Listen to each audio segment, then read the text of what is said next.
తెలుగు జాతి గౌరవం గురించి అలనాడు స్వర్గీయ ఎన్టీ రామారావు గారు పెట్టిన ఒక పార్టీ, అదే ఒక చరిత్ర, అదే ఆ తెలుగుదేశం పార్టీ. ఆ పార్టీ పెట్టి ఈ రోజుకి కూడా తెలుగు ప్రజలు గర్వంగా నిలబడేటట్టుగా చేసిన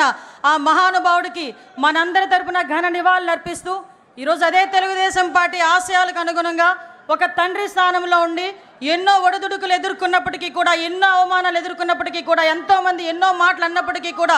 తెలుగుదేశం పార్టీ కార్యకర్త గురించి, తెలుగుదేశం పార్టీ నాయకుల గురించి, కార్యకర్తల గురించి, తెలుగు ప్రజల గురించి నేనున్నానని అన్ని అవమానాలు పడి కూడా మీ అందరి గురించి అవమానాలు పడినా కూడా చెక్కు చెదరని చిరునవ్వుతో మన ఎదురుగా నుంచిన మన నాయకుడు నారా చంద్రబాబు నాయుడు గారికి పాదాభివందనం చేసుకుంటూ, అదేవిధంగా ఈరోజు తండ్రికి తగ్గ తనయుడు, తాతకి తగ్గ మనవడు అంటుంటా. మొన్నైతే తండ్రికి తగ్గ తనయుడని చాలా సందర్భాల్లో నేను నిరూపించిన నా సోదరుడు లోకేష్ బాబు గారు మొన్న మానవత్వం, తెలుగుదేశం పార్టీ అంటేనే మానవత్వంతో కూడిన పార్టీ అని తాతకు తగ్గ తనయుడిగా మొన్ననే నిరూపించిన తన సొంత ఖర్చులతో అవయవ దానం చేసిన ఒక గుండె మార్పిడి విషయంలో ముందుకొచ్చి నడిపించిన వ్యక్తి నా సోదరుడు అని గర్వంగా చెప్పుకునే మా జాతీయ ప్రధాన కార్యదర్శి లోకేష్ బాబు గారికి శిరస్సు వంచి పాదాభివందనం చేస్తున్నా.